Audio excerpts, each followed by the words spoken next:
اعوذ باللہ من الشیطان الرجیم بسم اللہ الرحمن الرحیم حضور رفیق ملت علماء کرام حاضرین عرس نوری اور میرے عزیز طلباء السلام علیکم ورحمۃ اللہ وبرکاتہ۔ میں صرف 5 منٹ کے لیے حاضر ہوا ہوں کیونکہ یہ عرس نوری کی پہلی محفل ہے اور اس نورانی منظر میں ہم سرکار نور کے قدموں میں حاضر ہیں، تو میرا کوئی ارادہ آنے کا نہیں تھا، لیکن ایک دم سے یہ ہوا کہ کیوں نہ اس محفل کی برکتیں حاصل کر لی جائیں۔ حضرات گرامی، آج ہم اس عظیم بزرگ کے عرس میں حاضر ہوئے ہیں جو اس خاندان برکات کے 7 احباب کی آخری کڑی ہیں، جنہیں خاتم اکابر ہند کہا جاتا ہے، جنہوں نے پرورش خاتم الاکابر کے ہاتھوں میں پائی ہے۔ حضرات گرامی، یہ اس عظیم شخصیت کے عرس میں ہم حاضر ہوئے ہیں کہ جن کے بارے میں وقت کا امام کہہ رہا ہے کہ برتر قیاس سے ہے مقام ابو الحسین، صدرہ سے پوچھو رفعت بام ابو الحسین، اور جس کی روحانیت ایسی ہے، جس کی سلاسل میں ایسی کڑیاں ہیں کہ کہہ رہے ہیں کہ قادریت چشتیت بہم نقد و پلکہ ہے احمد نوری۔ حضرات گرامی، ہم اس عظیم مرکز میں، روحانی قادری چشتی مرکز میں آج حاضر ہوئے ہیں کہ یہاں پر بڑے بڑوں نے آ کر سر نیاز اپنے خم کیے ہیں اور ماشاءاللہ آج بھی یہاں سے فیض کے ذریعہ جاری ہے۔ یہ پہلی محفل ہے اور ابھی اپنے اختتام کے قریب ہے۔ ابھی صاحب سجادہ ہمیں اپنے کلمات عالیہ سے نوازیں گے، اس کے بعد انشاءاللہ 2:45 بجے سب لوگ تیار ہو جائیے گا۔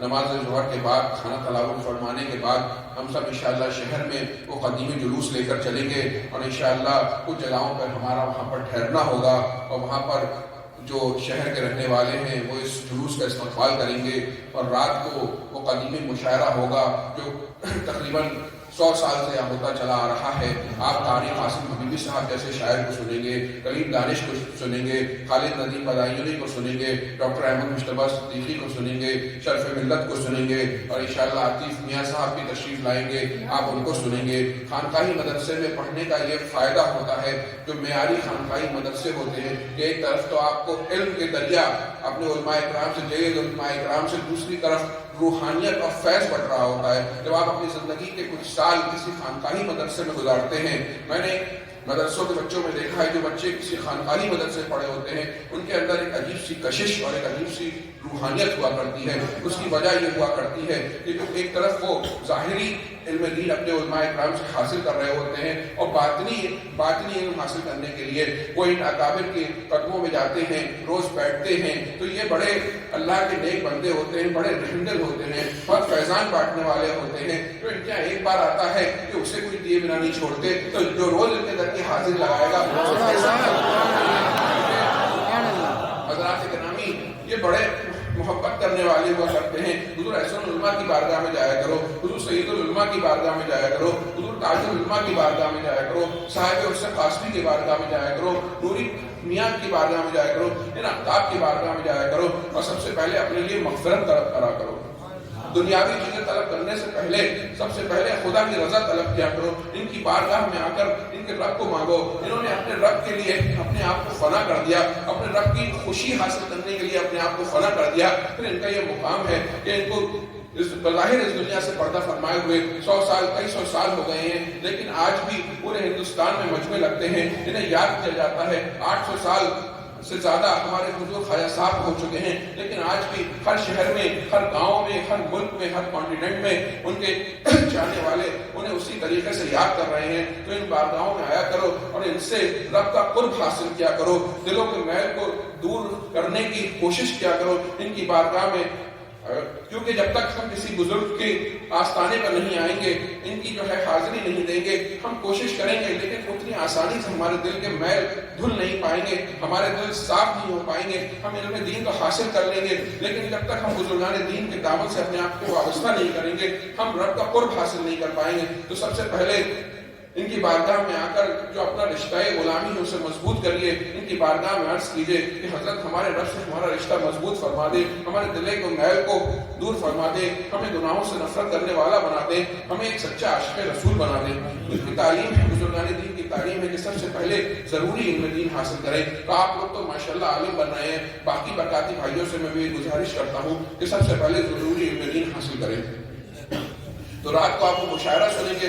تو مدرسے میں اس پڑھنے کا فائدہ یہ ہوتا ہے کہ آپ کو اپنے اساتذہ کے علاوہ کبھی آپ کی مصباحی صاحب جیسے جید عالم سے ملاقات ہو رہی ہے کہ جن کی زیارت کرنا ہی باعث شرف ہے. کبھی یاسین اختر مصباحی صاحب آپ سے آ کے 3 گھنٹے گفتگو کر رہے ہیں. کبھی آپ مفتی نظام الدین صاحب کے ساتھ بیٹھے ہوئے ہیں, کبھی ثاقب شامی آ رہے ہیں, کبھی امیر القادری آ رہے ہیں, کبھی سلمان اظہری آ رہے ہیں. تو غرض کہ آپ کے جو کانفیڈنس کا لیول ہوتا ہے وہ اتنا آگے ہو جاتا ہے کہ جن لوگوں سے زندگی میں ایک بار ملاقات ہونے کے لوگ کلومیٹروں جا کے ان کی زیارت کرنے کی کوشش کرتے ہیں, وہ خود ان بارگاہوں میں حاضری دے رہے ہوتے ہیں. اور ان کے سب کے طفیل میں سرکار رفیق اللہ کو حضور امین ملت کے سب کے طفیل میں آپ کی ان سے ملاقات ہوتی ہے, مسافے ہوتے ہیں. تو اس سے جو ہے پڑھنے کے ساتھ ساتھ آپ کا ایک کانفیڈنس لیول ہوتا ہے کہ اب آپ ہندوستان میں کیا دنیا میں کہیں بھی چلے جائیں تو آپ انشاءاللہ گھبرائیں گے نہیں اور آپ جا کے اپنی بات کہیں گے. اور میں آپ کو ایک بات اور بتانا چاہوں کہ آپ محررہ شریف کے پڑھنے والے بچے ہیں, ان بزرگوں کے دامن میں رہنے والے بچے ہیں.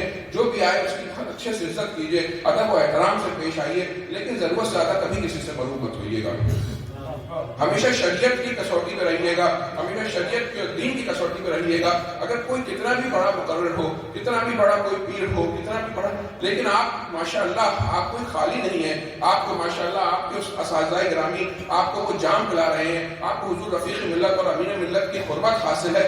سب آئیں, سب کی عزت کریے, سب سے محبت کریے, دستبوسی بھی کریے, لیکن کبھی کسی سے ضرورت سے زیادہ مروب مت ہوئیے گا. ہمیں کبھی کسی کو آنکھیں بند کر کے کسی کے پیچھے نہیں جانا ہے. ہمیں جو ہمارے بزرگان دین نے سراج العوارف والوصایا والمعارف میں ہمیں دے دیا ہے, ہمارے تاج العلماء کی کتابیں موجود ہیں, احسن العلماء کی کتابیں موجود ہیں. ہمیں ہمیشہ شریعت کا دامن اور طریقت کے روحانیت کے دامن کو مضبوطی سے پکڑ کے رہنا ہے. میں کسی خاص پیرائے میں یہ بات نہیں کہہ رہا ہوں, بلکہ اتفاق سے یہ بات ذہن میں آ گئی تو میں چاہتا ہوں کہ اپنے چھوٹے بھائیوں کو بتا دوں کہ بیٹا بہت جلدی کبھی کسی سے مروب نہیں ہونا چاہیے, کیونکہ ماشاءاللہ ہم تو ایسوں کے دامن سے جڑے ہوئے ہیں کہ ہمارے پاس سب کچھ اپنا موجود ہے. سبحان اللہ, سبحان اللہ. امام آئے جا رہے ہیں, آدم آ جا رہے ہیں, اکابر بیانیوں آ جا رہے ہیں, ہندوستان کے بڑے بڑے علماء تشریف لا رہے ہیں. پھر حضرات گرامی کل وہ نورانی منظر ہوگا کہ صاحب سجادہ بزرگوں کے تبرکات سے تن کیے ہمارے بیچ میں تشریف لائیں گے اور ہم اپنے بزرگوں کی زیارت نہ کر سکے. اللہ ہمیں کو نگاہیں بھی دے کہ جس طریقے سے مفتی شریف الحق صاحب کو حضور احسن العلماء نے بزرگوں کی زیارت کرا دی تھی, کبھی ہماری بھی قسمت ایسی نہیں, لیکن ہم صاحب سجادہ کے روپ میں اپنے بزرگوں کی زیارت کریں گے انشاءاللہ. ہم اللہ کی بارگاہ میں دعا کریں گے ان کے صدقے سے, تو ہماری دعائیں قبول ہوں گی. اور آج اس مدرسے کا جسے اتنے سالوں سے چلایا جا رہا ہے, آج وہ عظیم منظر کہ جس کو دیکھنے کو آنکھ سے ترس رہی تھی. ہمارے 100 سے زائد بچے آج ماشاءاللہ جب وہ ان کی دستار ہوگی صاحب سجادہ کے ہاتھ, حضور امین ملت کے ہاتھ, ہمارے علماء اکرام کے ہاتھوں سے جو اپنے سروں پہ دستار باندھیں گے, 100 سے زائد ہمارے علماء اور قرہ اور حفاظ جب یہ دستار باندھیں گے تو وہ منظر کیا دینی منظر ہوگا. ہمیں پہلے ہی سے صدقہ کر دینا چاہیے. وہ عظیم کے 3 بیت ایک ساتھ فارغ ہوں گے. یہ عجیب اتفاق ہے کہ لوگ مفتی پہلے ہو گئے اور فضیلت کی دستار بعد میں لیں گے. مولانا عظمت آئیں گے, مولانا فرقان آئیں گے, مفتی عابد صاحب آئیں گے اور مفتی ناظم صاحب آئیں گے. اور پہلے تو وہ مفتی ہو گئے, کرونا نے ایک نیا عجیب اتفاق کر دیا کہ اس کے بعد وہ فضیلت کی دستار لیں گے انشاءاللہ. اللہ تعالیٰ انہیں بہترین عالم دین بنائے, بزرگان محررہ کے مسلک کا پابند بنائے, ان کا خادم بنائے, ان کا نمائندہ بنائے, مسلک اعلیٰ حضرت کا نمائندہ بنائے. وہ کبھی شہرت کے لیے کام نہ کرے بلکہ انشاءاللہ ہمیشہ دین کی خدمت کے لیے کام کرائیں, اور انشاءاللہ نام تو ہو ہی جائے گا. تو وہ منظر بھی ہم دیکھیں گے. پھر انشاءاللہ کل کی محفل ہوگی, کل کی وہ روحانی محفل ہوگی. انشاءاللہ ہم سب دعائیں کریں گے اور انشاءاللہ ہماری دعائیں قبول ہوں گی. تو حضرات گرامی ہم اتنی دور دور سے تشریف لائے ہیں, آپ سب حاضر ہوئے ہیں, آپ اتنی دور دور سے تشریف لائے ہیں. اپنا ایک ایک منٹ جو ہے اس عرض مقدس کو اس کو قیمتی بنائیے, باوضو رہنے کی کوشش کیجیے, زیادہ سے زیادہ قرآن کی تلاوت کی کوشش کیجیے, درود پاک کی کوشش کیجیے. اپنا وقت اس درگاہ شریف کو بڑی درگاہ شریف میں ضرور دیجیے. بزرگ یہ نہ ہو کہ ہمارا وقت گپوں میں اور چائے خانوں میں نکل جائے, بلکہ ہمیں اپنا زیادہ سے زیادہ وقت اپنے بزرگوں کی خدمت میں, جو بزرگ ہمارے درگاہ شریف میں آرام فرما ہیں اور جو ہمارے حضرات گدی شریف میں موجود ہیں، ان کی بارگاہ میں ہم زیادہ سے زیادہ وقت دیں، اپنے پیر بھائیوں سے بھی ملیں، اپنے دل کا حال بھی کہیں، اپنی محبتوں کو زندہ بھی کریں، اپنے خیال کو پاکیزہ کریں، اپنے بدن کو پاکیزہ رکھیں، باوضو رہیں اور انشاءاللہ دعائیں کریں، اللہ کی بارگاہ میں بزرگان دین کے صدقے میں دعائیں کریں، اپنے گھر والوں کے لیے، اپنے دوستوں کے لیے، تمام امت مسلمہ کے لیے دعا کریں۔ جب ایک مسلمان بھائی اپنے کسی مسلمان بھائی کے لیے ایسے دعا کرتا ہے کہ اس بھائی کو معلوم نہ ہو، تو وہ دعا کے قبول ہونے کے بہت چانس ہوا کرتے ہیں اور اس کے لیے بھی بہت بہتری ہوتی ہے۔ بزرگوں کے آستانوں پر نور برس رہا ہوتا ہے، یہاں آ کے دعائیں قبول ہوتی ہیں، دل منور و مجلہ ہو جاتے ہیں، دل پاک و صاف ہو جاتے ہیں، پھر ہم دنیا کی طرف جاتے ہیں، پھر ہم بزرگوں کے پاس آتے ہیں، پھر ہمارے دل پاک و صاف ہو جاتے ہیں۔ تو ہم آئیں اور ہم دیکھیں کہ ہم نے اپنے بزرگوں کی بارگاہ میں ہم آ گئے ہیں،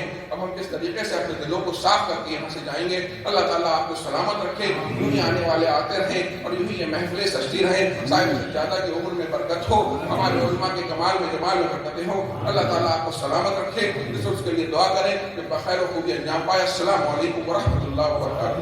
سبحان اللہ، سبحان اللہ۔